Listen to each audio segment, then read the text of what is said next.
Hello, welcome to the channel. I'm Carrie McKenna Reese, trauma recovery coach supervisor and an accredited complex trauma instructor, and I'm on a mission guiding others through the pain and complexity of complex trauma. And today we're talking about a challenge that countless survivors like myself face, and that is the journey of healing when the people who hurt you are long gone, yet the pain is still there, just lingering beneath the skin. So maybe you've removed them from your life for important reasons. Maybe they disappeared from your life, battling their own demons. Maybe they've passed away or they've moved on as if nothing happened, as if they never violated your love. And yet here you are, still carrying the weight of what they did. You want closure. You want justice. You want to know that someone somewhere sees what happened to you and acknowledges that it was wrong. Not just acknowledges that it was wrong, but validates your pain. Love is a gift that you genuinely and freely give to someone, and to have it violated leaves a deep wound that lingers, leaving scars where trust, safety, and security once lived. I see you, and I can relate on so many levels with my own family. The pain you feel is real. The past, it just doesn't disappear because time goes by. Forgetting is not possible. What they've done, it stays in our body, our nervous system, our thoughts, and the way we walk in the world, the way we move through interactions and relationships. So today, I want to help you take a step forward in finding closure so you can move forward with strength. Let's talk about why the pain still lingers. It lingers because we require justice. It's human nature to require justice. Wanting accountability for the harm done to you doesn't make you weak, it makes you human. And your need for justice is a reflection of the deep impact of what you've endured. When we've been wrong, when our love has been violated, especially as children, we need to know that what happened to us was not okay, that someone should have protected us, that someone should have come to our aid when we were scared and angry. And when no one did, the weight of that injustice, it lingers. We need someone we needed someone then to acknowledge what happened to us, to let us know that we were not at fault, holding the other person accountable and protecting us to reclaim the safety, love, and peace we lost. For whatever reason, we did not receive that. And most abusers and those that enable abusers, they never take responsibility. They never apologize. They live their whole life never giving us the acknowledgement and validation we needed back then. Instead, we were left with an emptiness. It's one that fills us with blame, shame, unworthiness, and powerlessness. It's an unfinished story, like a void where we long for a resolution that never comes. So we desperately seek to fill it. We reach for anything that might ease the ache. We search for people who will finally give us the love we never had. We seek belonging, respect, and a sense of worth, hoping to fill the emptiness. We look for something, someone to ease the weight of the blame and the shame we carry. But in doing so, we unknowingly repeat the past. We choose people who reject, neglect, and hurt us in painfully familiar ways, unconsciously recreating the same patterns of our abuse. Listen, the trauma we suffered as children, it left us with this distorted sense of love. It taught us to mistake pain for connection. And it's not because we want to suffer or that we enjoy suffering. It's because our nervous system is wired to return to what it knows. But here's the truth. You don't have to keep waiting for the abuser or their enabler to make it right. You don't have to keep repeating this cycle. You can find closure on your own terms. Most of us think of closure as something that happens when the person who hurt us admits what they did and takes accountability. But real closure isn't even about them, it's about you. It's about recognizing what happened and how it shaped you. Healing begins with truth. You cannot change the past, but you can acknowledge its impact. Recognizing what happened isn't about dwelling in the pain. It's about understanding how it shaped your beliefs, your patterns, and the way you see yourself. And only when you bring awareness to your wounds can you begin to rewrite the story they've told you. Closure is about allowing yourself to grieve what you lost. Grief isn't about losing people, it's about mourning the love, the safety, and validation you never received. It's about grieving the childhood you needed but didn't have, grieving the apologies that never came, grieving the versions of yourself that were shaped by survival instead of joy. Honoring your grief isn't a sign of weakness, it's making space for healing. Closure is about taking responsibility for your own healing without carrying the weight of their wrongdoing. What happened to you was not your fault, but your healing is your responsibility.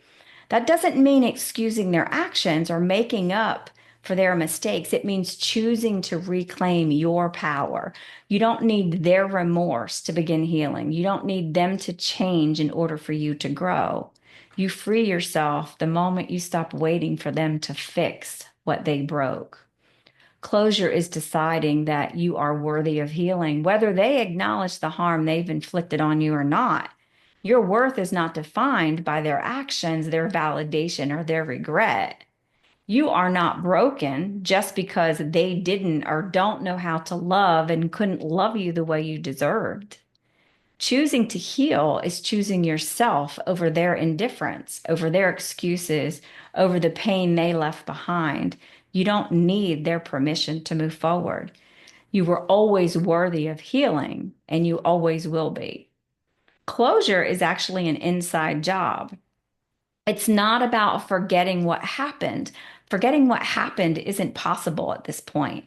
In fact, if we erased every painful experience, we'd also lose the wisdom, resilience, and appreciation for the blessings that came after. When I say closure comes from within, I mean releasing the weight of the past so it no longer dictates your present day. It's about shifting your focus from what was done to you to what you can do for yourself. It's about recognizing that you have the power to shape your life through your own actions and decisions. This is what's known as having an internal locus of control, the belief that you are not at the mercy of external forces, but rather you have the ability to influence your own destiny. True closure comes when you stop looking to others for the solution to your pain and suffering and start realizing the solutions have been within you all along. So, how in the world do we do that? Healing starts with grief. We need to grieve what we lost. And that grief isn't just about losing a person, it's about losing the childhood you should have had, the protection you should have had, the mom, dad, uncle, grandmother, grandfather, brother, sister, and family you should have had. You should have been protected. You should have been nurtured. You should have been loved in a way that made you feel safe. And because you weren't, there's a part of you that still waits, hoping that someday someone will make it right. And this hope often drives us to unconsciously repeat the past, placing ourselves in the same painful situations with different people, believing that this time it will end differently. It's like returning to the scene of the crime, hoping that if you just say the right words and do the right things or become enough, you can somehow rewrite the ending. But the past cannot be undone, and the love, validation, or justice you long for cannot be found in the same places that once broke you. The grief I'm speaking to is about acknowledging that loss. It's about allowing yourself to feel the sadness, the anger, the emptiness so that you can release it. And it's okay if this process takes time. It's okay if some days you feel fine and other days it hits you all over again. Grief isn't linear. But the more we allow ourselves to feel it, the less power it has over us. True healing begins when you stop trying to fix the past and start giving yourself what you've always needed: safety, love, and closure from within. We heal deeply when we honor our pain, when we feel it, gain an awareness around it, and heal from it. It is only then that we can truly lay it to rest. One of the hardest things about trauma is that it shapes how we see ourselves. It plants seeds of unworthiness. It tells us We're no good. We're not good enough to be loved. We're not important enough to be protected. Something about us made the abuse happen. We are somehow bad. We are somehow shameful. And none of that is true. The behavior of those who hurt you wasn't and isn't proof of your unworthiness. It's proof of their own brokenness, their own wounding. Once I started seeing my abusers for who they were, I was able to have compassion not only for myself, but for them because I understood their pain. I hold them accountable 100%. However, I no longer let their actions define me. My healing is not dependent on their remorse or their redemption. It's rooted in my choice to break the cycle, to reclaim my power, and to give myself the love and care I once sought from them.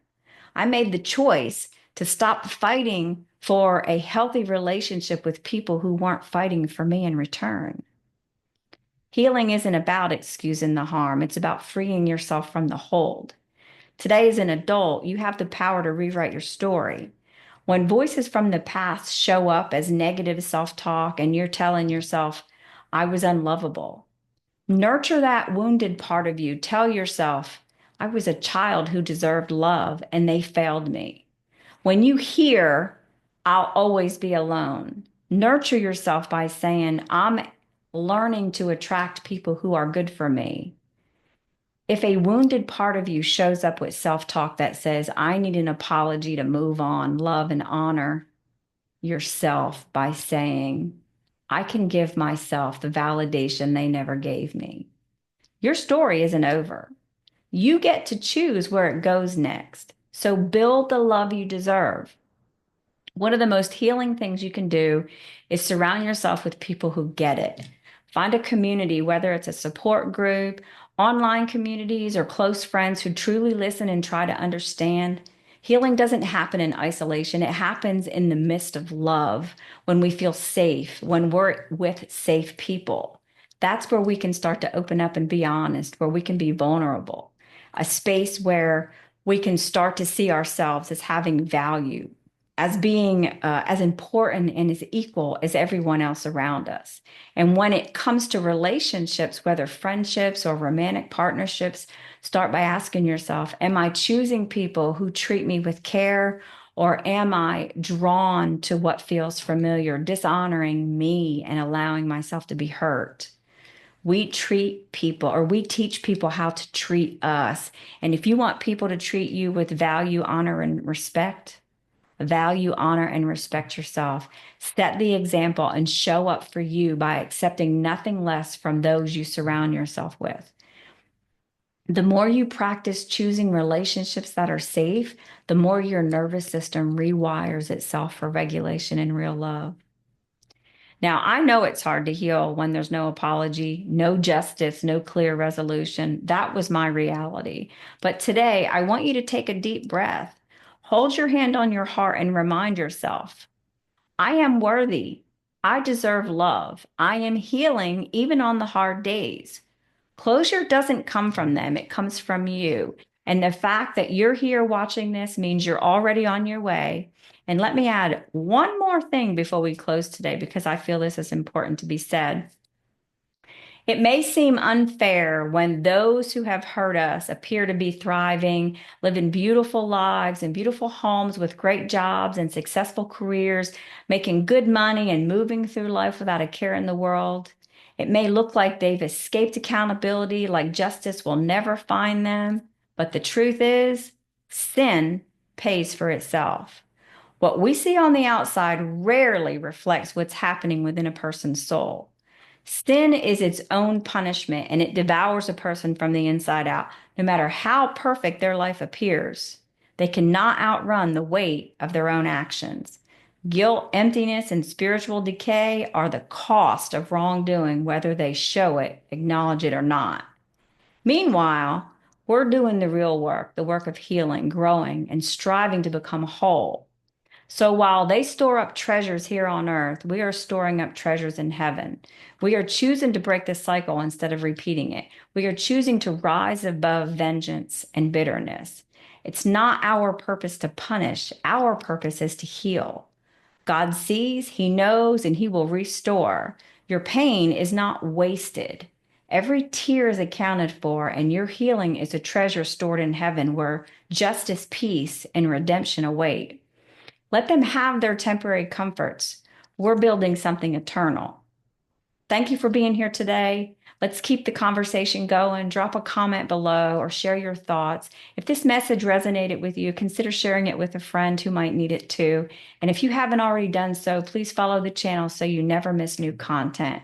Remember, your healing is your power. I'll see you soon.